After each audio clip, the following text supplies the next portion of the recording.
Uzbekistan's largest civil society institutions, uniting nearly 8 million members, Trade Unions Federation has celebrated the 120th anniversary. So, what has the organization achieved over the years? In the last 5 years alone, the rights of nearly 500,000 citizens have been restored. Around 20,000 public oversight and gender equality audits were conducted at enterprises and institutions, while more than 21,000 labor protection violations were eliminated. 2020-yilda O'zbekiston kasb uyushmalari faoliyatiga taalluqli bo'lgan kasb uyushmalari to'g'risidagi qonun yangilandi. Mana shu qonunning bitta moddasini men aytmoqchiman. Xodimlarning mehnat va ijtimoiy iqtisodiy manfaatlariga taalluqli bo'lgan har qanaqa qonun va qonun osti hujjatlari, normativ huquqiy hujjatlar albatta kasb uyushmasi bilan kelishilgan bo'lishi shart. Ta'kidlab o'tish holarimki, bunaqa norma, bunaqa qonun bironta davlatda mavjud emas.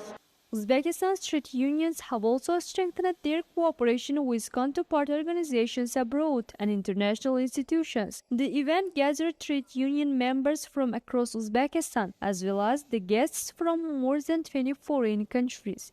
This movement have been very special, and for me I see that this movement has a plan and has a vision that is a model to follow in Asia and in the world. Là, en termes de syndicalisme, je suis pressée de retourner chez nous pour expliquer l'expérience de l'Ouzbékistan, parce que ici les syndicats sont autonomes.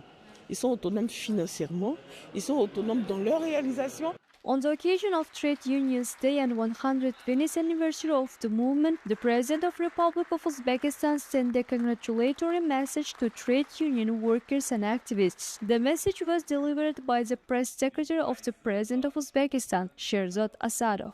Kasaba uyushmalari faollari ijtimoiy sohadagi dasturlarimizni amalga oshirish, ayniqsa kambag'allikni qisqartirish, bandlikni ta'minlash, yoshlar, muhtaram keksalarimiz, aziz ayollarimiz manfaatlarini himoya qilishda alohida jonbozlik ko'rsatib kelmoqda.